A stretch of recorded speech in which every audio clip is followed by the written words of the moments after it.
नमस्कार, न्यूज के इकलौते फैमिली शो न्यूज की पाठशाला में आप सभी का बहुत स्वागत। मैं हूं सुशांत सिन्हा। ये वो पाठशाला जहां सबकी क्लास लगती है और खबर का हर चैप्टर इतने विस्तार से खोलता हूं कि आप उस खबर के मास्टर होकर निकलते हैं। पाठशाला में आज कौन कौन सा चैप्टर खुलेगा आपको बता दूं। माफिया अतीक खत्म, योगी ने वही कर दिया जिसका डर था। रहम की भीख मांगता मांगता खत्म हुआ माफिया अतीक, आज उसके बारे में आपको बताऊंगा।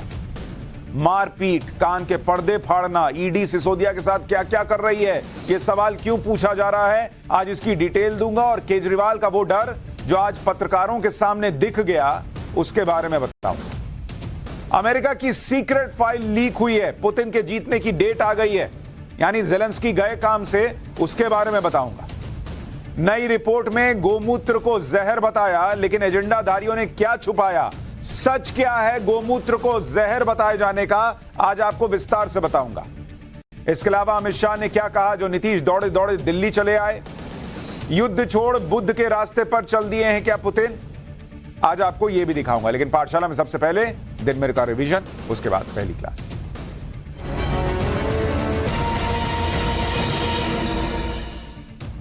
प्रधानमंत्री नरेंद्र मोदी ने राजस्थान को पहली वंदे भारत ट्रेन की सौगात दे दी है। यह ट्रेन अजमेर से दिल्ली कैंट के बीच चलेगी। राजस्थान से पहली और दिल्ली से चलने वाली चौथी वंदे भारत एक्सप्रेस है ये।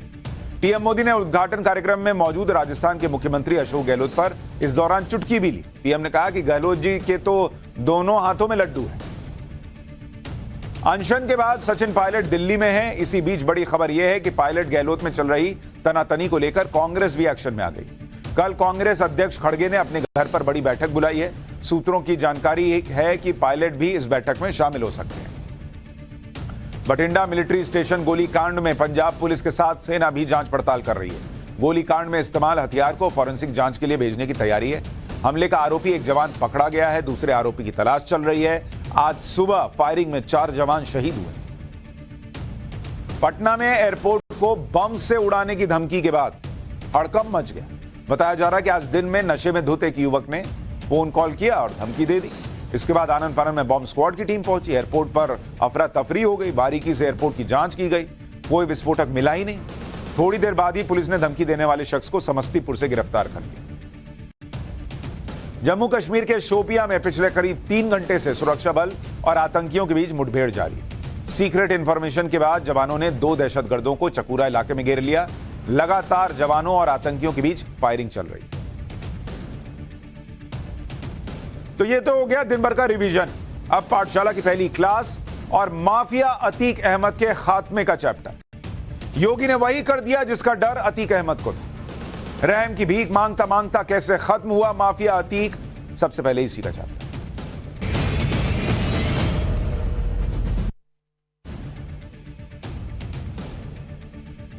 मैंने पहले भी आपको पाठशाला में यह कहा था कि किसी भी अपराधी को खत्म करना है तो उसके खौफ को खत्म कर दो भाई। वो अपराधी ऐसे ही खत्म हो जाता है, क्योंकि अपराधी का सारा साम्राज्य ही खौफ पर टिका होता है। खौफ खत्म, अपराधी खत्म। योगी आदित्यनाथ तो एक लेवल आगे चले गए। योगी आदित्यनाथ ने माफिया अतीक अहमद के साथ यही कर दिया। आज आपको एक एक डिटेल बताऊंगा कि योगी आदित्यनाथ ने माफिया अतीक अहमद के साथ वो किया है जिससे वो जीते जी खत्म हो गया। जीते जी मर गया बॉस। मैंने आपको पिछली बार कहा था ना कि अतीक कैसे अतीकवा हो गया। आज अतीक अतीकवा से खत्म अतीक हो चुका है। खत्म मामला हो चुका है। लोग बात कर रहे हैं खत्म हो गया बॉस। ये अतीक अहमद की तस्वीर आज आपको दिखाता हूं। ये अब कहीं से माफिया अतीक आपको नजर नहीं आएगा। ये आदमी जो कैसी बड़ी बड़ी गाड़ियों में चलता था, इसका क्या रौला होता था, अभी दिखाऊंगा। ये आज पुलिस वैन की फर्श पर बैठा हुआ है, जमीन पर बैठा है। ये जो कहने को सो कॉल्ड माफिया है, जिसका डर खौफ होता था, योगी आदित्यनाथ ने इसको जमीन पर बैठा दिया। बैठ, लुटा पिटा दिख रहा है। बड़ी बात तो यह है कि ये खुद मान रहा है कि माफिया अतीक मिट्टी में मिल चुका है। अब तो उसे रगड़ा जा रहा है। एक बार पहले उसका बयान सुनिए। साबरमती जेल में मुझको बहुत परेशान किया जा रहा है। त्रास दिया जा रहा है। कोई फोन हमने वहाँ से नहीं किया, वहाँ जैमर लगे हुए हैं, कोई साजिश हमने जेल से नहीं रची। 6 साल से मैं जेल में हूँ, मेरा पूरा परिवार बर्बाद हो चुका है।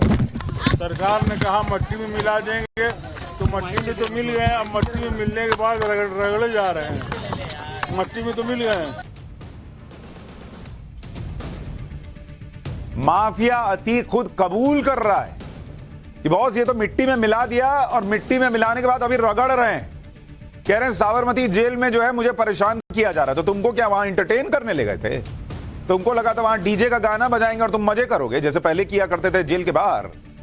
अरे वो जेल है बॉस, तुमको सजा मिली है तो काम करना पड़ेगा, जेल की रोटी खानी पड़ेगी भाई। लेकिन ये सब इसके दिमाग में कभी रहा नहीं ना। इसको लगता था कि भाई सब अपने दोस्त यार हैं, पॉलिटिकल सर्कल में भी सब कंट्रोल में है, मुझे कौन जेल भेजेगा। आज दिन बदल गया। ये देखिए कैसे बैठा हुआ, आंखें फाड़ फाड़ के देख रहा है। शक्ल देखिए इस आदमी की, कैसे जमीन पर बैठा हुआ। अतीक अहमद की सारी माफियागिरी मिट्टी में मिल चुकी है। इसीलिए मैं कह रहा हूं कि ये खत्म हो गया। ये जीते जी मर चुका है आज की डेट में, मिट्टी में मिल चुका है ये। इसकी अकड़ को योगी ने रगड़ दिया है। ये वही अतीक अहमद है जिसका एक वक्त पर जलवा हुआ करता था, वो दूसरों को मिट्टी में मिला देता था। आपको तस्वीर दिखाता हूं, आप देखिए। एक जमाना था ये आदमी बंगले में रहता था, सोफे पर रौले के साथ बैठता था, लोग इसके सामने नीचे जमीन पर बैठते थे। आज वही माफिया अतीक माफियागिरी से तौबा कर रहा है। योगी ने अतीक अहमद को गुजरात से प्रयागराज के 2 चक्कर क्या लगवाए, 2 चक्कर अप डाउन करवाते ही, अभी तो डाउन हुआ ही नहीं, अभी तो अप हुआ है। अतीक अहमद की सारी हेकड़ी निकल गई। अतीक की गाड़ी तो पलटी नहीं, लेकिन वो जीते जी खत्म हो चुका है, क्योंकि अतीक जो डर दिखाता है उस डर में आज वो खुद जी रहा है। एक दौर था जब अतीक अहमद आलीशान जिंदगी जीता था, जो चाहता था उसे हासिल कर लेता था। ये ऐसे ही बैठा रहता था भाई सोफे पे। पिछले 6 साल में अतीक अहमद को योगी आदित्यनाथ ने अर्श से वैन की फर्श पर लाकर पटक दिया। बट ये हालत कर दी है योगी आदित्यनाथ ने। आज वैन की फर्श पर बैठा अतीक अहमद वो माफिया है जो एक वक्त पर हजारों गाड़ियों के काफिले को लेकर चला करता था। हजारों गाड़ी बॉस, उसे किसी की कोई परवाह नहीं होती थी। योगी राज आने से पहले यही अतीक अहमद किस जलवे में रहता था, उसकी कुछ पुरानी तस्वीरें आपको दिखाता हूं। यह तस्वीर जब आपके स्क्रीन पर है, यह दिसंबर 2016 की है बॉस। उस समय योगी आदित्यनाथ की सरकार नहीं आई थी। यह भाई कानपुर से चुनाव लड़ रहा था। 2017 के विधानसभा चुनाव के लिए समाजवादी पार्टी ने अतीक को कानपुर कैंट से टिकट दिया था। तब चुनाव प्रचार करने के लिए अतीक अहमद कानपुर पहुंचा। अतीक के काफिले में 8-10 गाड़ी नहीं थी बॉस, 1500 गाड़ी। जो आदमी आज की डेट में पुलिस वैन की जमीन पर बैठा हुआ है, उसके फर्श पर बैठा हुआ है, कह रहा है कि मुझे तो खत्म कर दिया, अब रगड़ रहे हैं। वो 2016 तक देखिए, गाड़ियां गिनते जाइएगा, आप गिनती भूल जाइएगा। 1500 गाड़ी लेकर चुनाव प्रचार के लिए निकला था।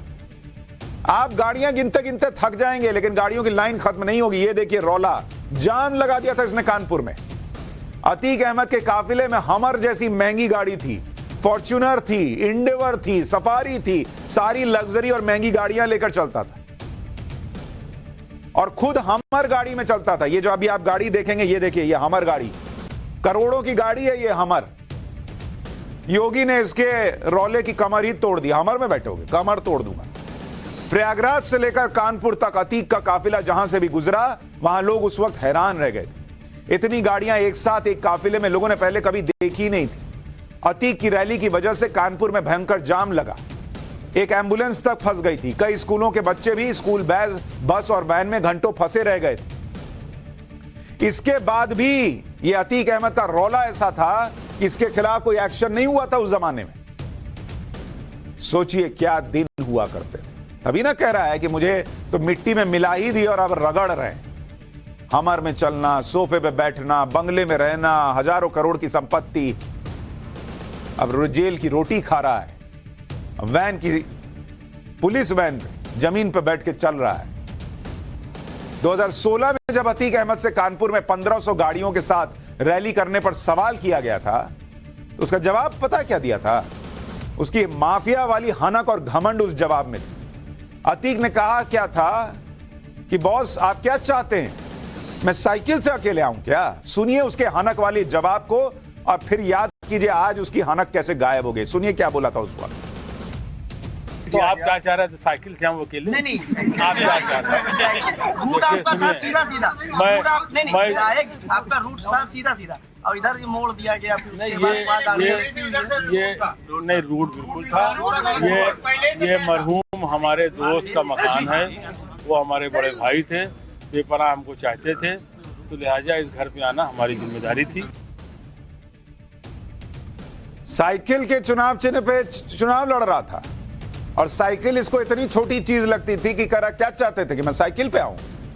अरे साइकिल पर नहीं आते, लेकिन 1500 गाड़ी लेके कौन आता है? पूरे कानपुर को जाम कौन कर देता है? लेकिन इसको पता था मुझे कौन टोकने वाला है, मुझे कौन बोलने वाला है। आज की डेट में 1500 गाड़ियां नहीं चलती, इसके पीछे आगे पीछे पुलिस वैन में बैठा रहता है और पुलिस की गाड़ियां चलती है। ये पूरी तस्वीर बदल गई है यूपी में। अतीक अहमद जो कभी हमर जैसी महंगी गाड़ी से चलता था, आज उसकी कमर टूट चुकी है और वो हमर से सीधे पुलिस वैन में पहुंच गया। याद करिए उमेश पाल शूटआउट के बाद उत्तर प्रदेश के मुख्यमंत्री योगी आदित्यनाथ ने विधानसभा में क्या कहा था। उन्होंने डंके की चोट पर कहा था कि माफियाओं को मिट्टी में मिला दूंगा, और योगी आदित्यनाथ ने जो कहा था वो करके दिखाया। और इस तरह से करके दिखाया कि ना एनकाउंटर हुआ, ना गाड़ी पलटी, ना चोट कोई लगी, उसके बाद भी माफिया मिट्टी में मिल गया हूं, यह खुद कह रहा है। आपको सुनाता हूं यूपी के मुख्यमंत्री योगी आदित्यनाथ ने विधानसभा में माफिया अतीक पर क्या बयान दिया था और आज वैसे वही कैसे सच हो रहा है। ये सच नहीं कि जिस अतीक अहमद के खिलाफ पीड़ित परिवारों ने मुकदमा दर्ज कराया उसके परिवार के खिलाफ, वह समाजवादी पार्टी के द्वारा पोषित माफिया है और उसकी कमर को तोड़ने का काम हमारी सरकार ने किया है। और फिर मैं कहता हूं इसे इस माफिया को मिट्टी में मिला देंगे। बॉस पब्लिक क्या चाहती है? सिर्फ इतना ही तो चाहती है कि वो सेफ महसूस करे। और अगर उनका मुख्यमंत्री खड़े होकर सदन में कह रहा है कि मिट्टी में मिला दूंगा माफिया को, तो ये करके दिखाए। और उन्होंने कहा और करके ये दिखाया कि अतीक अहमद कह रहा है कि बॉस मुझे मिट्टी में मिलाना तो छोड़िए, मिट्टी में मिलाने के बाद रगड़ रहे हैं। यानी योगी ने जो कहा वो करके दिखाया। अतीक मिट्टी में मिल गया और अब वो रहम की भीख मांग रहा है। जबकि एक वक्त था जब अतीक अहमद जिसे चाहता था उसे धमका देता था, उठा लेता था। अतीक अहमद पर लखनऊ से बिजनेसमैन मोहित जायसवाल को किडनैप करने का भी आरोप है, जिसके बारे में पाठशाला में मैंने आपको बताया भी था। उस समय अतीक अहमद देवरिया जिले में जेल में बंद था। दावा किया जाता है कि अतीक ने जेल में बंद होने के बाद भी मोहित जायसवाल को फोन पर धमकी दी थी। आपको वो ऑडियो सुनाता हूं जिसके बारे में दावा किया जाता है कि अतीक अहमद की धमकी का ऑडियो है। सुनिए कि आज जो मिट्टी में मिला है वो क्या हुआ करता। अरे भाई बहादुर भैया, तुम एक काम करो, कल मत आओ। कल जो है वो हमारी बीवी आ रही है। हेलो जी, कल हमारी पत्नी आ रही है। कल आप मत आइए, और आइए तो कुछ ऐसा कर करा के आइए, कुछ बहुत सही। ऐसा ना हो कि आपका एक पैर एक हाथ टूट जाए, समझे भाई। यकीन लेट जाओगे आराम से 3 महीने के लिए अस्पताल में, समझे, तो हमारा काम रुक जाएगा भाई। हम सोमवार को पैसा इकट्ठा करके आएंगे कि आपका मूड सही हो जाए। और दूसरी जो भरोसा टूटा है आपका, हेलो नहीं, आप तो करिए कि जितना अवॉइड हो सके हमारे सामने आप ना पड़िए। बात समझिए, आपको मैं बहुत गंभीरता से कह रहा हूँ। हेलो, आप अवॉइड करिए कि आप हमारे सामने ना पड़िए। आप भाई आप बड़े हैं, आप हमको मार लीजिए, कोई हमें। और दूसरी बात ये है कि आप मार भी दीजिए, हमको कोई दिक्कत नहीं है।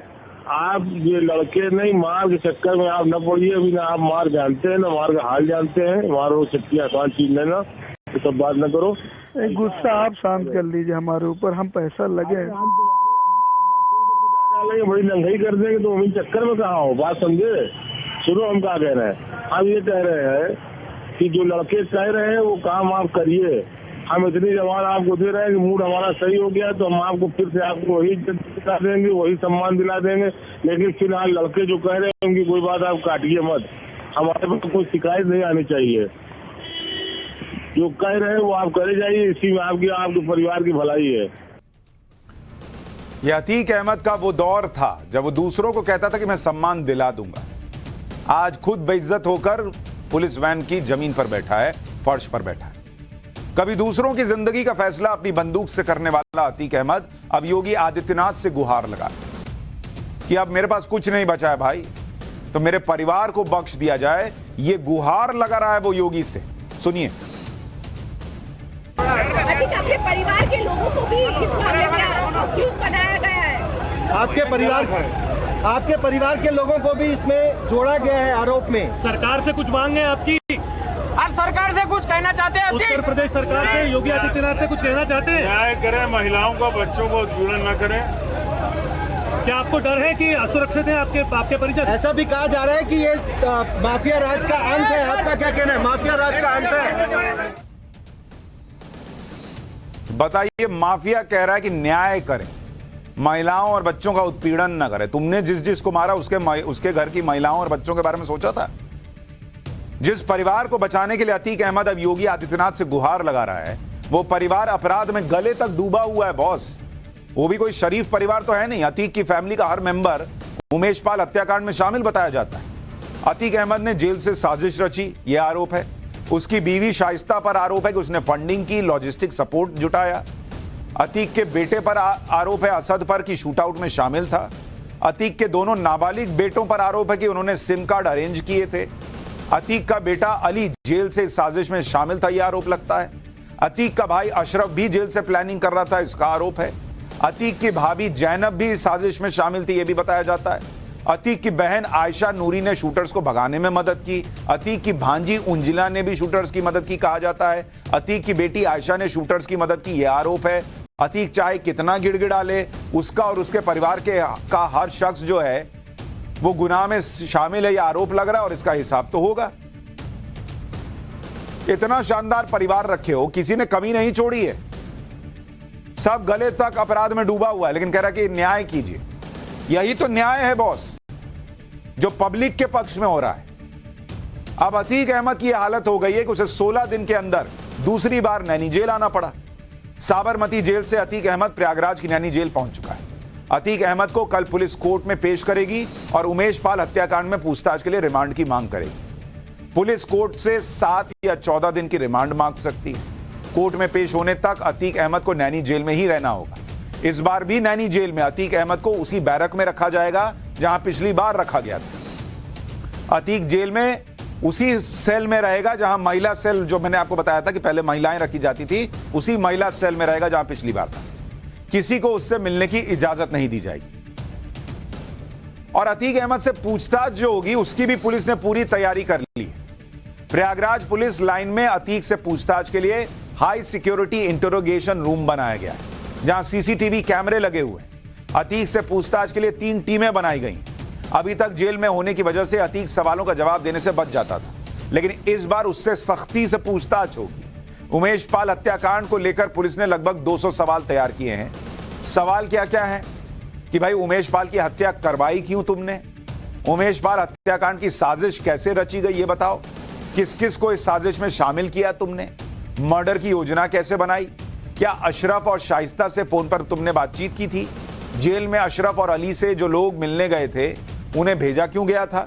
मर्डर के लिए हथियार कहां से मंगाए गए थे? दिल्ली और नेपाल में नेटवर्क क्या है? अशरफ को क्या निर्देश दिए गए थे ये भी बताओ। असद से हत्या कराने के पीछे का मंसूबा क्या था ये बताओ। अब असद और पत्नी शाइस्ता कहां हैं इसके बारे में जानकारी दो। अखलाक को फोन क्यों किया था? आयशा से संपर्क क्यों किया गया था? ये वो सवाल हैं जो अतीक से पूछे जाएंगे और जिनका जवाब अतीक को देना होगा। अतीक भले कहता रहे कि उसे उमेश पाल हत्याकांड के बारे में कुछ पता नहीं है, लेकिन जो सबूत सामने आए हैं, उमेश को गोली मारता हुआ असद का वीडियो है बॉस। कॉल रिकॉर्ड के बाद अतीक का बचना मुश्किल होगा। अतीक अहमद पर एक साथ कई एक्शन हो रहे हैं। उसके कारोबारी करीबियों के ठिकानों पर आज ईडी ने छापा मारा। ये जो नोटों का बंडल देख रहे हैं जिससे ईडी लिखा हुआ है, ये ईडी ने रिकवर किया है। ये अतीक के अपराध की कमाई के अहम सबूत मिले हैं। बड़ी मात्रा में कैश मिला है, दूसरे दस्तावेज बरामद हुए हैं। अतीक की कई बेनामी संपत्तियों के बारे में भी पता चला है। यही सब हो रहा है जो कह रहा है कि मिट्टी में तो मिला ही दिया, अब रगड़ रहे हैं। ईडी ने प्रयागराज में 15 ठिकानों पर, जो आपको जानकारी दे रहा हूं, ईडी ने प्रयागराज में 15 ठिकानों पर छापेमारी की है और ये सभी ठिकाने अतीक अहमद से संबंधित हैं। इनमें अतीक का रिश्तेदार खालिद जफर, अतीक का वकील शौलत हनीफ जो उम्र कैद की सजा काट रहा है, अतीक का सीए सबी अहमद और आसिफ जाफरी, अतीक का real estate partner Sanjeev Agarwal और अतीक का अकाउंटेंट सीताराम शामिल है।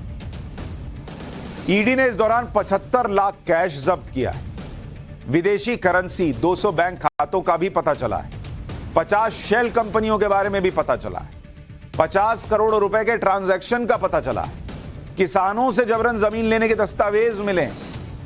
तो जो आज न्याय की बात कर रहा है, उसने किसी के साथ न्याय किया क्या? तुमने किसानों तक को नहीं छोड़ा, गरीब को नहीं बख्शा, सबका जमीन पैसा सब हड़प लिया, लोगों को डराया धमकाया मारा और कह रहे हो आज न्याय कीजिए मेरे साथ। तुम्हारे साथ तो यही न्याय होगा जो हो रहा है। योगी आदित्यनाथ का माफियाओं को मिट्टी में मिलाने का अभियान आज का नहीं है। 2017 में याद कीजिए, जब योगी आदित्यनाथ उत्तर प्रदेश के मुख्यमंत्री बने थे तो उन्होंने माफिया गुंडों और लुटेरों के लिए बिल्कुल साफ शब्दों में चेतावनी दी थी। 2017 सीएम बनते ही योगी आदित्यनाथ ने कहा था कि उत्तर प्रदेश में गुंडे बदमाशों और माफियाओं के लिए 2 ही जगह है जहां वो जाना नहीं चाहेंगे। बेहतर होगा कि वो उत्तर प्रदेश छोड़ दें। आपको पुराना बयान याद दिलाता हूं। सत्ता के संरक्षण में पल रहे गुंडे, माफिया, अपराधी, लुटेरे, ये सब के सब मेहरबानी करके या तो उत्तर प्रदेश छोड़ करके चले जाएं, और अगर उत्तर प्रदेश में रहेंगे तो फिर उनके लिए 2 जगह होंगी। मुझे लगता है उस जगह कोई भी नहीं जाना चाहेगा और उसके बारे में तय कर लें क्या होना है। योगी आदित्यनाथ ने मुख्यमंत्री की कुर्सी संभालते जो कहा वो उत्तर प्रदेश में करके दिखा रहे। एनकाउंटर पर सवाल खड़े किए जाते हैं, लेकिन आज की डेट में लोग कहते हैं लॉ एंड ऑर्डर सुधरा है। और जब एक माफिया को, उसकी हनक को यूं खत्म होते हुए देखते हैं तो लोगों को अंदर से फील आता है कि बॉस अब थोड़ी सेफ जगह पर रहा है। लोगों का डर तो खत्म हुआ है, लेकिन एक और डर है जो कभी कभी नेताओं में दिखता है। पाठशाला में अब दिल्ली के मुख्यमंत्री अरविंद केजरीवाल के उस डर का चैप्टर जो आज पत्रकारों के सामने दिख गया। मारपीट, कान के पर्दे फाड़ना। ईडी मनीष सिसोदिया के साथ क्या क्या कर रही है बॉस? 3rd डिग्री की बातें कहां से आ रही हैं? क्या होगा, क्या हो रहा है? आज आपको बताएंगे कि ईडी को लेकर कौन सा नया सियासी चैप्टर खुल गया है।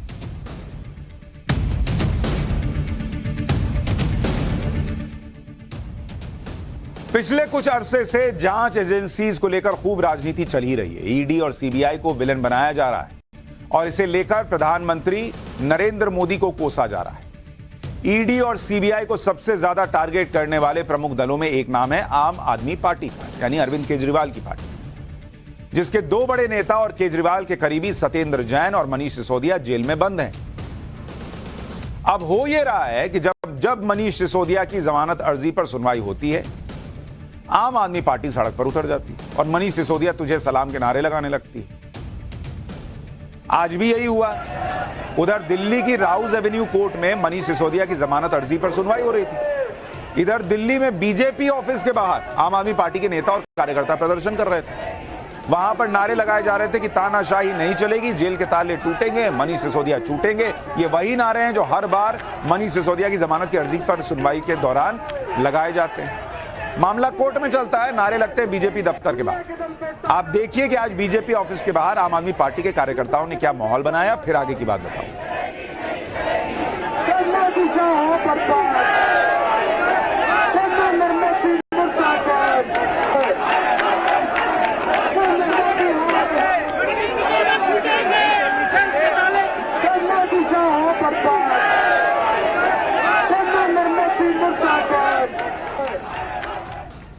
देखिए, सवाल फिर वही है कि मनीष सिसोदिया के मामले को लेकर बीजेपी ऑफिस के बाहर प्रदर्शन का क्या तुक है भाई? लेकिन राजनीति के लिए कुछ भी हो रहा है। इसी तरह से आज आम आदमी पार्टी के सांसद संजय सिंह ने ईडी को लेकर बहुत बड़े दावे कर दिए।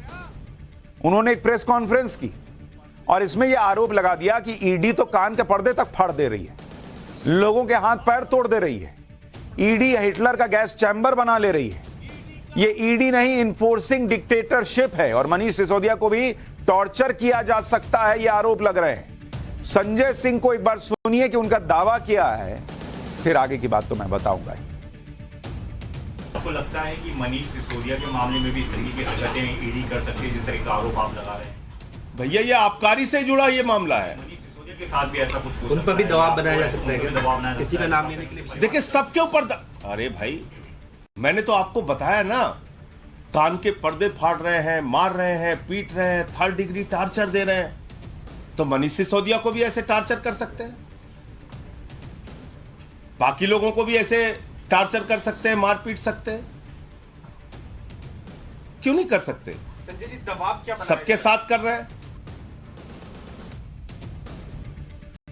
अब इन आरोपों की टाइमिंग देखिए।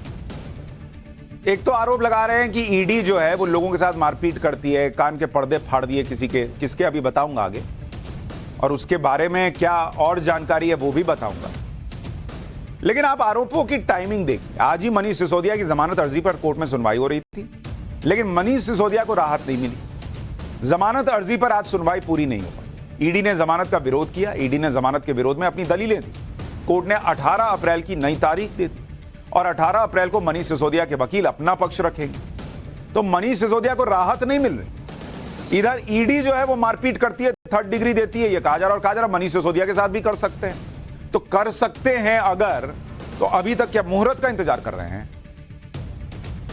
अभी तक क्यों नहीं किया है? अगर यही करती है ईडी तो ये तो प्रश्न पूछा जाएगा। ईडी ने सिसोदिया को लेकर क्या बातें कोर्ट में कही ये आपको आगे बताऊंगा, लेकिन पहले संजय सिंह के उस दावे का टेस्ट कर लेते हैं जिसमें वो ये कह रहे हैं कि मनीष सिसोदिया को टॉर्चर किया जा सकता है। अगर आप मनीष सिसोदिया की आज की ही तस्वीर देखें तो आज जब दिल्ली की राउज एवेन्यू कोर्ट में मनीष सिसोदिया को पेशी के लिए लाया जा रहा था तो उनके चेहरे पर कोई तनाव ही नहीं था। ये देखिए आप मनीष सिसोदिया को, लग रहा है इनको 3rd डिग्री मिल रही है, इनको कोई टॉर्चर कर रहा है, उल्टा वो मुस्कुरा रहे थे। इन तस्वीरों को देखकर कहीं से भी नहीं लगेगा कि मनीष सिसोदिया को ये आदमी, ये देखिए, ये आपको लग रहा है ये आदमी टॉर्चर किया जा रहा है? ये मनीष सिसोदिया टॉर्चर किए हुए लग रहे हैं आपको? इतनी मीडिया खड़ी है, इनको टॉर्चर किया जाएगा तो बोलेंगे नहीं कि देखो हमको अंदर मार रहे हैं। हंसते हुए मुस्कुराते हुए आ रहे हैं। उन्हें इस बात का डर हो कि उन्हें टॉर्चर किया जा सकता है, ये उनके चेहरे से लग रहा है क्या आपको?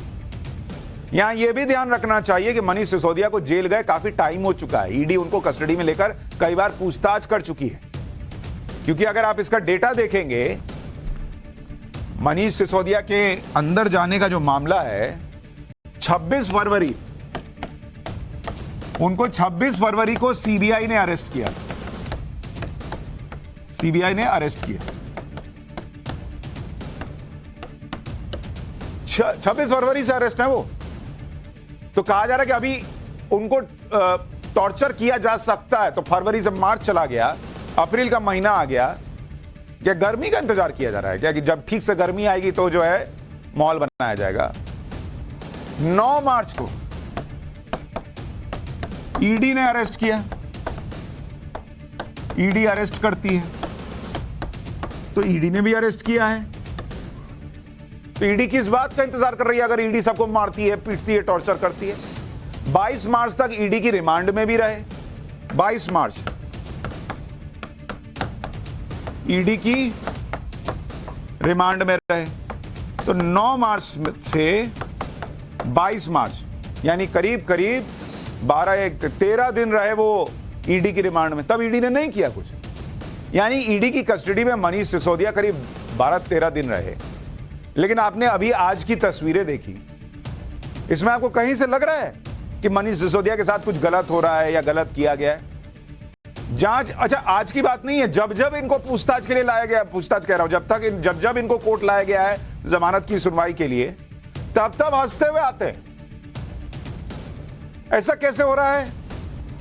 जांच एजेंसियों के बारे में खुद मनीष सिसोदिया पिछले महीने मार्च में कोर्ट में क्या कह चुके हैं सुनिए। हिरासत में उनके साथ अच्छा व्यवहार हो रहा है, 3rd डिग्री का इस्तेमाल नहीं हो रहा है, लेकिन 8 से 9 घंटे बैठना और एक ही सवाल का बार बार जवाब देना यह मानसिक प्रताड़ना है। वो खुद कह रहे हैं कि मेरे साथ कोई 3rd डिग्री नहीं हो रही। संजय सिंह प्रेस कॉन्फ्रेंस कर कह रहे हैं हो सकती है।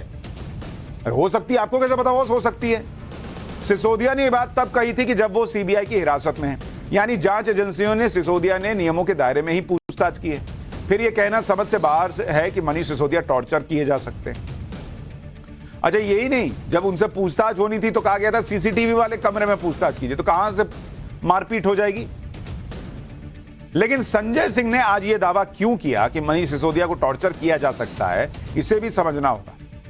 संजय सिंह ने आज 6 लोगों के नाम लिए और दावा किया कि दिल्ली के आबकारी मामले से जुड़े इन लोगों को ईडी ने 3rd डिग्री टॉर्चर किया। संजय सिंह के दावे के मुताबिक आबकारी मामले में एक आरोपी है चंदन रेड्डी, उसको इतना पीटा गया कि उसके दोनों कान के पर्दे फट गए। इसी तरह से संजय सिंह ने राघव रेड्डी का भी नाम लिया और आरोप लगाया कि ईडी ने नेताओं का नाम लेने का दबाव बनाया।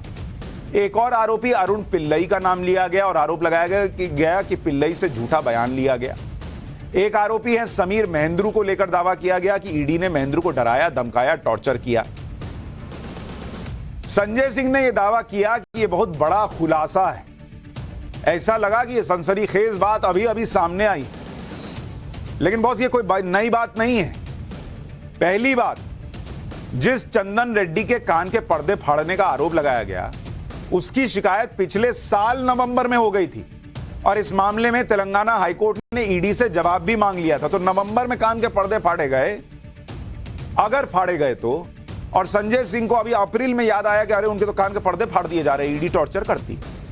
दूसरी बात, जिस अरुण पिल्लई से डरा धमकाकर झूठा बयान लेने का आरोप लगाया गया, वो अरुण पिल्लई पिछले महीने मार्च में दिल्ली की कोर्ट में ईडी पर यह आरोप लगा चुके हैं कि उन्हें डराया धमकाकर बयान लिया गया पिछले महीने। संजय सिंह आज पीसी कर रहे हैं। इसलिए मैंने कहा टाइमिंग देखिए, उधर सिसोदिया जी के जमानत पर सुनवाई होनी थी, 4 महीने, 2 महीने, 1 महीने की पहले की बात लेकर संजय सिंह आज आए कि बॉस देखिए इनको टॉर्चर किया जा रहा है। तीसरी बात, अरुण पिल्लई ने ईडी पर आरोप लगाते हुए अपने बयान को वापस लेने की मांग कोर्ट से तब की जब तेलंगाना के सीएम की बेटी के कविता को अगले ही दिन ईडी के सामने पेश होना था। चौथी बात, अरुण पिल्लई हैदराबाद का वही बिजनेसमैन है जो ईडी के मुताबिक शराब घोटाले में तेलंगाना के मुख्यमंत्री के चंद्रशेखर राव की बेटी के कविता की तरफ से डील कर रहा था, यह आरोप है। पांचवी बात, अरुण पिल्लई पर यह आरोप है कि उसने साउथ ग्रुप की डील आम आदमी पार्टी से करवाई और आबकारी मामले को लेकर आम आदमी पार्टी के नेताओं तक पैसा पहुंचाने में अहम भूमिका निभाई। छठी बात, अरुण पिल्लई के मामले में ईडी ने पिछले महीने मार्च में ही कोर्ट को बताया था कि पिछले साल 3 बार उसके बयान लिए गए, तब तो उसने टॉर्चर की कोई शिकायत नहीं की थी। तो ईडी भी अपना जवाब दे रहा है, वो कह रहा है कि बॉस हमने तो इनसे 3 बार पूछा पिछले साल, तभी ये आके क्यों नहीं बोला ये आदमी कि हमने टॉर्चर किया है। अब इसको ये इस साल याद आ रहा है कि हमने इसको टॉर्चर कर दिया। तो ईडी का जवाब संजय सिंह नहीं बताया प्रेस कॉन्फ्रेंस में। सातवीं बात, अरुण पिल्लई के मामले में ईडी ने कोर्ट में बताया था कि पूछताछ के दौरान वकीलों को मौजूद रहने की इजाजत दी गई थी। वकील पूछताछ को देख सकते थे, बस सुन नहीं सकते थे। वो फिल्मों में आप नहीं देखते, एक कमरा होता है, शीशा लगा होता है, अंदर पूछताछ चल रही है, आप बाहर रह सकते हैं। तो वैसा ही ईडी कह रही है कि भाई इनका वकील तो वहां खड़ा था, तो ऐसा कैसे टॉर्चर कर दिए भाई, बोल बोल के टॉर्चर कर दिए क्या उसको, कि वकील देख रहा है शीशे के बाहर से। अच्छा टॉर्चर करेंगे, कुछ करेंगे तो चेहरे का भाव नहीं बदलेगा, वकील दौड़ा दौड़ा नहीं आएगा कि बॉस क्या कर रहे हैं आप। और जब किए तब वकील ने क्यों नहीं कहा कि बॉस टॉर्चर कर रहे हैं। आठवीं बात, अरुण पिल्लई के बयान को डरा धमकाकर बयान लेने वाले आरोप पर ईडी ने कोर्ट में कहा था कि उसने पहले कभी बयान वापस लेने की बात नहीं की थी। जो बयान दर्ज किया गया वो नियमों के मुताबिक किया गया। यानी यह बात क्लियर है कि ये नए मामले नहीं है और कोर्ट में ईडी ने इन आरोपों पर अपना पक्ष रखा है। फिर सवाल यह उठता है कि संजय सिंह आज इन लोगों का नाम लेकर ईडी पर क्यों आरोप लगाने लगे। तो इसके लिए आपको वो बातें जाननी चाहिए जो बातें मनीष सिसोदिया के केस में ईडी ने आज कोर्ट को बताई। ईडी ने मनीष सिसोदिया के केस में कोर्ट में कहा कि ईडी के पास सबूत हैं कि मनीष सिसोदिया शराब नीति के पक्ष में पब्लिक सपोर्ट दिखाने के लिए ईमेल्स प्लांट कर रहे। पहले से लिखे ईमेल्स को भेजने की जिम्मेदारी दिल्ली माइनॉरिटी कमीशन के चेयरमैन जाकिर खान को दी गई थी। ईडी ने यह आरोप लगाया जाकिर खान और अल्पसंख्यक आयोग के सदस्यों और लोगों के जरिए ये ईमेल सेंड करवाए गए जिससे यह दिखाया जा सके कि जनता इस नीति के सपोर्ट में है। ईडी के दावे के मुताबिक ये ईमेल्स दिल्ली की एक्साइज विभाग के ऑफिशियल ईमेल अकाउंट और मनीष सिसोदिया के पर्सनल अकाउंट में भी मिले। पिछले महीने ईडी ने कोर्ट में दावा किया था कि मनीष सिसोदिया की क्लाउड फाइल्स में 1,23,000 ईमेल्स का डंप मिला। ईडी ने यह भी आरोप लगाया कि मनीष सिसोदिया अब तक ये नहीं बता पाए कि प्रॉफिट मार्जिन 5% से बढ़कर 12% करने का कैलकुलेशन कहां से आया था, कैसे हुआ था। यानी ऐसा लग रहा है कि आम आदमी पार्टी ने पीएम की डिग्री का जो मुद्दा उठाया, उसकी जिस तरह से हवा निकल गई और खुद विपक्ष में शरद पवार जैसे नेता, अजीत पवार जैसे नेता इसे मुद्दा मानने से इनकार कर चुके हैं, उससे आम आदमी पार्टी ने फिर अपने मुद्दे को ईडी और सीबीआई पर स्विच कर लिया है। अच्छा, कोर्ट भी गंभीर बातें कह रहा है मनीष सिसोदिया को लेकर कि शुरुआती सबूत में ये लग रहा है, वो लग रहा है। तो कल को जो है, जब आरोप लगे, जब आरोप उठे, जब बातें सामने आए, तो उसके पहले की एक जमीन तैयार की जा रही है। देखिए, हमने तो कहा ही था कि ये टॉर्चर किया जा सकता है, लेकिन फैक्ट्स क्या हैं हमें लगा आपको बताना चाहिए। बाकी जो सच है वो सामने आ ही जाएगा। लेकिन सच सामने लाने की बात है तो एक और जिम्मेदारी निभाते हुए आपको बताऊंगा कि गौमूत्र पर आई उस रिपोर्ट का चैप्टर खोल रहा हूं, जिसे देखकर एजेंडाधारी झूम रहे थे कि अरे नई रिपोर्ट में गौमूत्र के बारे में जो है क्या बता दिया गया है, सुनिएगा तो आपको पता चलेगा कि गौमूत्र कितना जहर है। लेकिन एजेंडाधारियों ने क्या छुपा लिया, क्या रिपोर्ट में था और आपको क्या बताया, क्या गौमूत्र जो है वो जहर है या अमृत है, आइए देखते हैं इसका चैप्टर।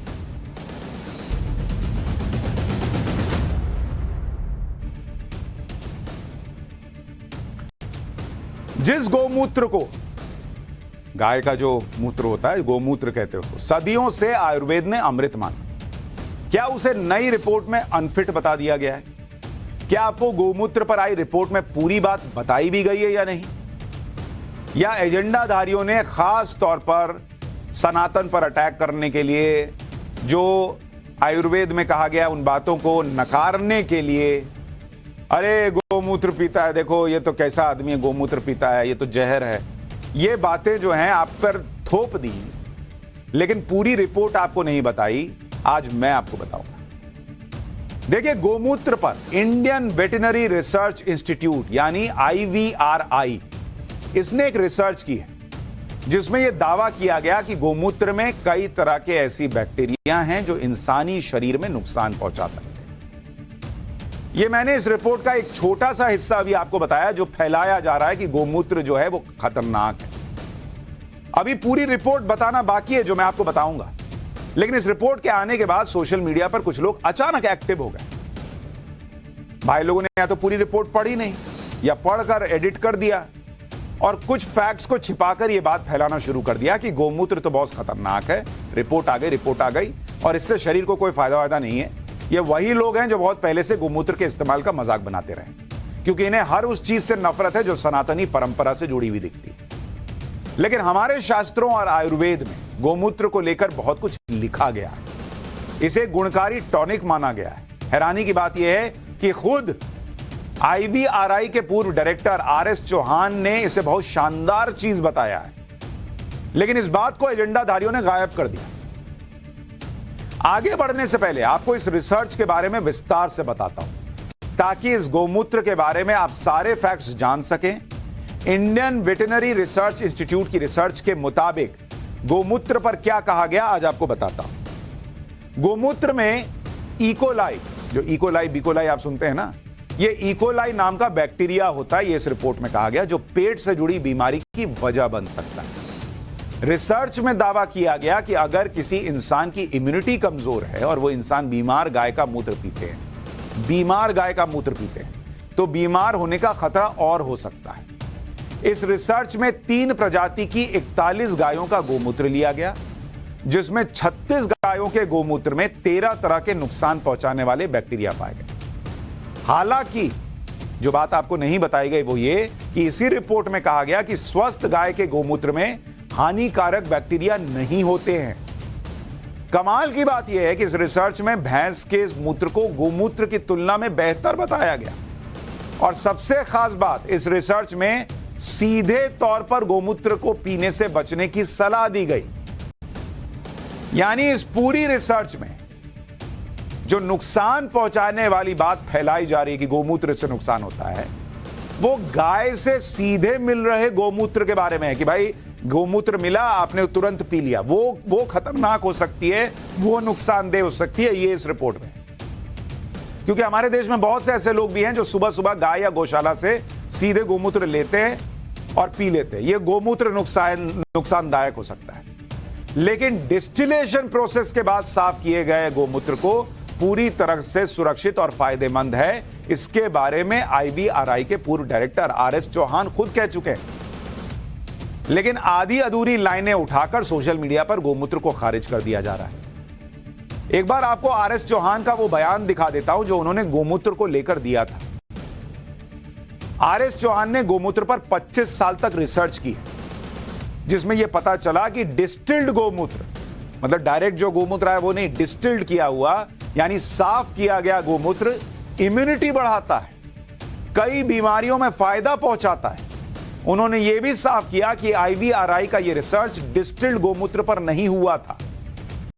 जो अभी वाला रिपोर्ट बता रहा हूं वो डायरेक्ट गोमूत्र पर किया गया, डिस्टिल्ड वाले पर नहीं हुआ। गोमूत्र के गुणों को जानने के लिए डिस्टिल्ड गोमूत्र पर रिसर्च करना जरूरी है।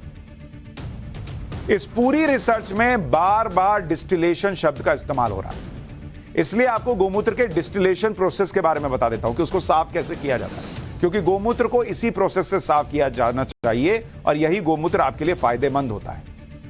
जो अलग अलग रिपोर्ट्स में इसमें होता क्या है कि सबसे पहले गाय से लिया गया रॉ गोमूत्र, उसको जिसे आप अशुद्ध गोमूत्र भी कहते हैं, 100 डिग्री से ज्यादा तापमान पर गर्म किया जाता है। इससे गोमूत्र का वेपराइजेशन यानी वाष्पीकरण शुरू हो जाता है और वो बूंद बूंद में दूसरे कंटेनर में जमा होने लगता है। इसे गोमूत्र का अर्क या शुद्ध गोमूत्र भी कह सकते हैं, क्योंकि इसमें गोमूत्र में मौजूद बैक्टीरिया और दूसरे जीवाणु लगभग खत्म हो जाते हैं। गाय से जो सीधे गोमूत्र निकलता है उसमें हेवी मेटल्स और दूसरे सॉलिड एलिमेंट होते हैं, जिसे सामान्य भाषा में गंदगी भी कह सकते हैं, जो कि वेपराइजेशन से अलग हो जाता है। यह इस तरह से होता है, आपको तस्वीर दिखा रहा हूं। आज जो लोग गोमूत्र का मजाक उड़ा रहे हैं, उन्होंने कांग्रेस के दिवंगत नेता और राज्यसभा सांसद ऑस्कर फर्नांडिस का शायद एक बयान नहीं सुना, जो उन्होंने मार्च 2020 में दिया था। सुनिए उन्होंने खुद कैसे सदन के अंदर खड़े होकर कहा था कि गोमूत्र पीने से उनका कैंसर ठीक हो गया। उनका दावा सुनिए। Suffering from serious cancer, there was no treatment which could cure me. Ultimately, I came to this ashram, and in this ashram, I got a relief from Gomutra, and my cancer was cured. And I have decided to serve this ashram. Lifetime I will serve in this ashram. I will not take up any job because this ashram has given me a new life, new lease of life. Congress के नेता Oscar Fernandes ने सदन में खड़े होकर दावा किया था कि गोमूत्र से उनका कैंसर ठीक हो गया।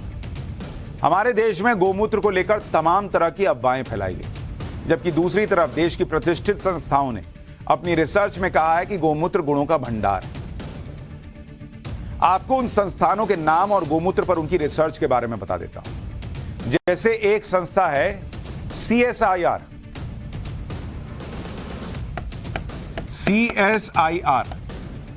जिसको कहते हैं council of scientific and industrial research.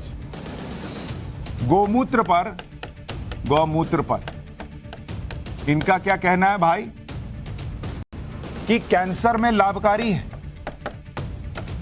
ये कैंसर में लाभकारी बताया है किसने? CSIR ने।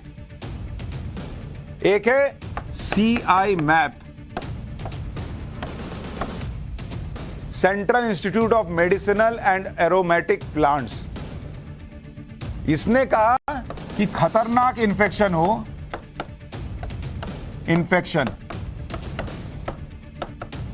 उसमें फायदेमंद होता है कौन? गोमूत्र।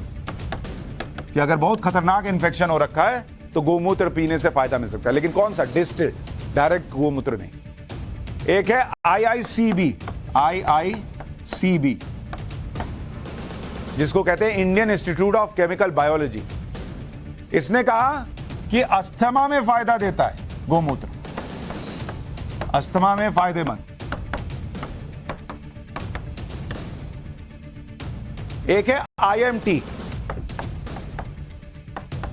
ये इंस्टीट्यूट क्या है? Institute of microbial technology. इसने कहा गोमूत्र दिल की बीमारी में फायदेमंद, दिल की बीमारी में फायदेमंद। अब बड़ी बड़ी रिसर्च में कुछ चीजें निकल कर आ रही हैं, उसको नजरअंदाज कर दिया गया। जिस रिपोर्ट में कहा गया उसमें भी डिस्टिल्ड गौमूत्र के बारे में नहीं कहा गया, उसमें कहा गया रॉ गौमूत्र के बारे में, लेकिन तुरंत उसके एक छोटा सा हिस्सा उठाकर फैला दिया गया कि देखो देखो गौमूत्र खतरनाक है। भाई जिसको नहीं पी रहा है वो ना पिए, लेकिन भ्रम तो ना फैलाइए, फैक्ट पर तो बात की। ये देश की वो संस्थाएं हैं जिनकी रिपोर्ट पूरी दुनिया में मानी जाती है, लेकिन हमारे देश में कुछ एजेंडाधारी इसका मजाक उड़ाते हैं और लोगों में भ्रम फैलाने का काम करते हैं। अरे भाई आपको गौमूत्र नहीं लेना है तो मत लीजिए, लेकिन पब्लिक में झूठ तो मत फैलाइए ना। आपको जानकर हैरानी होगी कि 2019 में गुजरात की एक महिला संगठन ने गौमूत्र में मिलने वाले मिनरल से 50 तरह के ब्यूटी प्रोडक्ट्स बनाए, जिन्हें सिंगापुर, जर्मनी, अमेरिका, ब्रिटेन और यूएई में एक्सपोर्ट किया गया। ये वो देश हैं जो भारत की सदियों पुरानी आयुर्वेद की शक्ति को समझते हैं, लेकिन हमारे देश के लोग इसे मजाक समझते हैं। आज आपको शास्त्रों का उदाहरण देकर गौमूत्र के बारे में भी बताता हूं। भविष्य पुराण में कहा गया है कि गोमूत्रम गोमयम क्षीरम दधि सर्पी कुशोदकम एक रात्रोपवासश्च कृत्रशम सांतपनम स्मृतम। मतलब एक एक दिन छोड़कर गौमूत्र, गौदूध, दही, घृत यानी घी को लिया जाए और दिन रात का उपवास रखे तो इसे कृच्छ सांतपन व्रत कहते हैं, जो अमृत जैसा फल देता है। यह भविष्य पुराण में कहा है। लेकिन एक मैं देखता हूं साइकी है कि कुछ भी सनातन से जुड़ा हो तो कैसे उसको बदनाम करो, उसे खारिज करो। भाई मैं भी कह रहा हूं खारिज कर दो, लेकिन जो रिपोर्ट है वो सच ना बताओ। वो रॉ गौमूत्र को कह रहा है तो रॉ गौमूत्र का बताओ। डिस्टिल्ड गौमूत्र को लेकर उसी संस्था के पूर्व डायरेक्टर 25 साल रिसर्च करने के बाद कह रहे हैं कि नहीं भाई इससे तो फायदा होता, तो वो भी बताओ। दूसरी संस्थाओं ने क्या कहा वो भी बताओ। जिसको लेना होगा लेगा, जिसको नहीं लेना होगा नहीं लेगा। पाठशाला में अब नीतीश कुमार का चैप्टर, जिसमें आपको बताएंगे कि अमित शाह ने ऐसा क्या कहा कि नीतीश दौड़े दौड़े दिल्ली आ गए।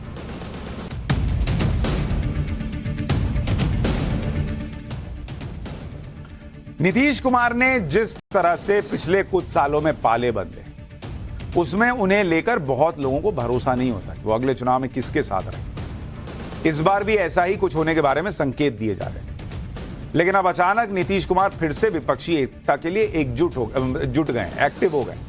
बीच में ऐसा लग रहा था कि कोई फर्क ही नहीं पड़ रहा, लेकिन एकदम से एक्टिव हो गए।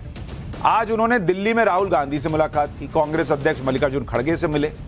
इसमें तेजस्वी यादव और बिहार में गठबंधन के दूसरे नेता भी थे। इस मीटिंग में तय हुआ कि साथ मिलकर चुनाव लड़ेंगे और ज्यादा से ज्यादा विपक्षी पार्टियों को जोड़ेंगे। तो इसका तो मतलब यह हुआ कि आप खुद मान रहे हैं कि विपक्ष अभी जुड़ा हुआ नहीं है, अभी जोड़ेंगे। मीटिंग के बाद राहुल गांधी ने क्या कहा, एक बार पहले उनका बयान सुनवाता। ऑपोजिशन को एक करने में एक बहुत ऐतिहासिक कदम लिया गया है। आपने सवाल पूछा कितने ऑपोजिशन पार्टीज को इकट्ठा करना है। देखिए ये एक प्रोसेस है और ऑपोजिशन का जो देश के लिए विजन है उसको हम डेवलप करेंगे और जितनी भी पार्टियां हमारे साथ चलेंगी उनको हम सबको एक साथ लेकर जो देश में आइडियोलॉजिकल लड़ाई चल रही है, विचारधारा की लड़ाई चल रही है, उसको लड़ेंगे। जो इंस्टीट्यूशंस पर आक्रमण हो रहा है, जो देश पर आक्रमण हो रहा है, उसके खिलाफ हम सब एक साथ मिलकर खड़े होंगे और एक बहुत महत्वपूर्ण कदम उठाए। राहुल गांधी ने इस मीटिंग को ऐतिहासिक बता दिया। अब इसमें ऐतिहासिक तो यही लग रहा है कि शायद राहुल गांधी और दूसरे नेताओं को भरोसा दिया गया हो कि नीतीश कुमार अब पाला बदलने के बारे में नहीं सोचेंगे, क्योंकि जो नीतीश कुमार आज राहुल गांधी के साथ मीटिंग कर रहे हैं वो कुछ दिन पहले तक राहुल गांधी की कुर्सी जाने के मामले में बोलने तक से बच रहे थे। लेकिन ऐसा क्या हुआ बॉस, क्या वो दिल्ली दौड़े दौड़े चले आए, राहुल गांधी से मिलने लगे, विपक्षी एकता की बात करने लगे, जबकि राहुल गांधी की कुर्सी जाने के मामले में विपक्ष के करीब करीब सभी दलों ने राहुल गांधी का सपोर्ट किया था। लेकिन तब नीतीश कुमार खुलकर राहुल का सपोर्ट करने से बच रहे थे। एक बार सुनिए उन्होंने क्या कहा था। वोट के बारे में, किन्हीं के बारे में कोई होता है, आप सोच लीजिए, हम जब से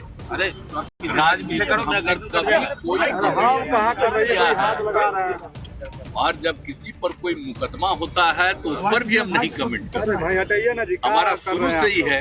अब हम ही पर कोई करता तो हम कुछ बोलते हैं, तो ये मेरी आदत है कि इन चीजों पर हम कमेंट नहीं करते हैं। और बाकी सब लोग तो जानते हैं, पार्टी वार्टी सब लोगों का तो राय आकर के कहता ही है, लेकिन हम कहते हैं कि चलिए इस सब पर क्या बोलना है।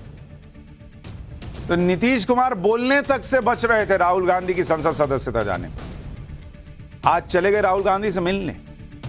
नीतीश कुमार के बारे में पिछले कुछ अरसे से ये कयास लगाए जा रहे थे और ये सवाल उठ रहा था कि क्या वो फिर से पाला बदल सकते हैं। लेकिन नीतीश कुमार विपक्षी एकता के लिए अचानक फिर से जुट गए, तो क्या इसका मतलब यह है कि अब बीजेपी से पैचअप की कोई संभावना उन्हें नहीं दिख रही? इसके पीछे कहा जा रहा है वजह है अमित शाह का बयान। अमित शाह जब बिहार के दौरे पर अभी गए थे हाल में, तो उन्होंने कह दिया था कि नीतीश कुमार के लिए बीजेपी के दरवाजे हमेशा के लिए बंद हो चुके हैं। एक बार बयान सुनिए, फिर आगे की बात समझाऊंगा। मैं एक बात स्पष्ट कर देता हूं, किसी के मन में ये संशय हो कि चुनाव के परिणामों के बाद नीतीश बाबू को फिर से भाजपा एनडीए में लेगी, तो मैं बिहार की जनता को स्पष्ट कह देना चाहता हूं और लल्लन बाबू को भी स्पष्ट कहना चाहता हूं, आप लोगों के लिए भाजपा के दरवाजे हमेशा के लिए बंद हो चुके हैं। उधर अमित शाह ने मंच से खड़े होकर कहा कि बॉस दरवाजा बंद है, और कहा जा रहा है कि इसीलिए नीतीश कुमार जब बंद दरवाजा देख लिए तो दौड़े दौड़े यहां दिल्ली में नेताओं के दरवाजे खटखटाने लगे कि आइए ना मिलके चलते। और इसीलिए कहा जा रहा है नीतीश कुमार फिर से विपक्षी एकता के लिए प्रयास कर रहे हैं। राहुल गांधी से मुलाकात करने के बाद नीतीश कुमार अरविंद केजरीवाल से मिलने उनके घर गए। नीतीश कुमार के साथ तेजस्वी यादव भी। विपक्षी एकता की बातें तो खूब हो रही हैं, लेकिन जमीन पर यह दिख नहीं रहा। अभी तो विपक्ष एक दूसरे से उलझा ही हुआ नजर आ रहा है। जैसे महाराष्ट्र का केस देखिए, सावरकर के मुद्दे पर शिवसेना और एनसीपी कह रही हैं कि सावरकर को भारत रत्न दे दो, और कांग्रेस सावरकर के खिलाफ है। राहुल गांधी डरपोक बताते थे, आजकल थोड़ा साइलेंट मोड में है, लेकिन वो सावरकर को पसंद तो नहीं करते। पीएम की डिग्री के मुद्दे पर शिवसेना कह चुकी है कि पीएम की डिग्री तो नई संसद के बाहर लगनी चाहिए। एनसीपी उनकी वहां पर सहयोगी कह रही है पीएम की डिग्री कोई मुद्दा ही नहीं है। अडानी को कांग्रेस सबसे बड़ा मुद्दा बना रही है, तो एनसीपी प्रमुख शरद पवार इस मुद्दे को ही खारिज किए दे रहे हैं। ये तो इनकी एकता का हाल है। इतने छेद हैं, इधर वाला सिलते हैं उधर वाला फट जाता है, उधर वाला सिलते हैं इधर वाला फट जाता है, लेकिन प्रयास हो रहा है। ये अच्छी बात है। इन्हीं मतभेदों की वजह से शरद पवार की उद्धव ठाकरे से मुलाकात भी हुई है कहा जा रहा है, क्योंकि महाराष्ट्र में गठबंधन की तीनों पार्टियां अलग अलग मुद्दे पर अलग अलग लाइन पर चल रही है। कहा जा रहा है कि इस मीटिंग में शरद पवार ने नाराजगी जताई कि गठबंधन में विरोधाभासी बयान क्यों सार्वजनिक तौर पर दिए जा रहे हैं। जो व्यक्ति खुद ही गठबंधन के अलग जाकर बयान दे रहा है, वो दूसरों से कह रहा है कि आप लोग विरोधाभासी बयान क्यों दे रहे हैं। इससे बड़ा विरोधाभास क्या हो सकता है। और उद्धव ठाकरे से यह सुनिश्चित करने के लिए कहा कि सभी नेता एक सुर में बोले। अच्छा, यह भी देखिए कि आज ही शरद पवार के भतीजे अजीत पवार ने महाराष्ट्र के मुख्यमंत्री एकनाथ शिंदे से मुलाकात कर ली, डिप्टी सीएम देवेंद्र फडणवीस से मीटिंग कर ली। तो शरद पवार मिल रहे हैं उद्धव ठाकरे से, भतीजे अजीत पवार मिल रहे हैं एकनाथ शिंदे और देवेंद्र फडणवीस से। ये अलग ही खिचड़ी पक रही है। लेकिन कांग्रेस और शिवसेना से जब मुद्दों पर इस तरह के मतभेद चल रहे हो, कांग्रेस और शिवसेना कुछ बोल रही हो और शरद पवार अजीत पवार कुछ और बोल रहे हो, तो इसके बीच अजीत पवार का एकनाथ शिंदे और देवेंद्र फडणवीस से मिलना, इससे लेकर चर्चा होना स्वाभाविक है कि शरद पवार और उनके भतीजे के दिमाग में चल क्या रहा है। भाई वहां जाके समझा रहे हैं कि देखो अलग अलग नहीं बोलना, सब एक ही लाइन बोलेंगे, और खुद बाहर निकलकर वो कह रहे हैं जो कांग्रेस से बिल्कुल ऑपोजिट है। शरद पवार के दिमाग में क्या चल रहा है इसे कोई समझ नहीं पा रहा, क्योंकि आप पिछले कुछ दिनों के बयान देखेंगे तो अडानी मामले में शरद पवार ने कह दिया कि अडानी के खिलाफ हिंडनबर्ग की रिपोर्ट टारगेटेड लगती है, और जब सुप्रीम कोर्ट जांच करवा रहा है तो जेपीसी का कोई मतलब नहीं। इसी तरह से पीएम की डिग्री के मामले में पवार के भतीजे अजीत पवार ने कहा कि डिग्री देखकर जनता मोदी जी को चुनी है क्या? मोदी को जनता ने उनके करिश्मे की वजह से वोट दिया, डिग्री की वजह से नहीं। अजीत पवार का बयान है। इसी तरह से शरद पवार ने कह दिया कि पीएम की डिग्री ना तो कोई राजनीतिक मुद्दा हो सकता है, ना ही राष्ट्रीय मुद्दा हो सकता है। डिग्री पर सवाल उठाने से भी बड़े मुद्दे देश में हैं। जिस तरह के संकेत शरद पवार से मिल रहे हैं, उससे तो यही लगता है कि 2024 में विपक्ष को एकजुट करके नरेंद्र मोदी से लड़ने के बारे में सोचने वाले नेताओं को आखिर तक ट्विस्ट के लिए तैयार रहना होगा। कुछ भी हो सकता है, लेकिन एक ट्विस्ट और आया है, और वो ट्विस्ट आया है रूस और यूक्रेन के युद्ध में। और वो ट्विस्ट आया है अमेरिका की उन सीक्रेट फाइल्स की वजह से जो लीक हो गई। अमेरिका की उन सीक्रेट फाइल्स का चैप्टर खोल रहा हूं जो लीक हुई हैं, और इनमें पुतिन के यूक्रेन युद्ध जीतने की डेट लिखी हुई है।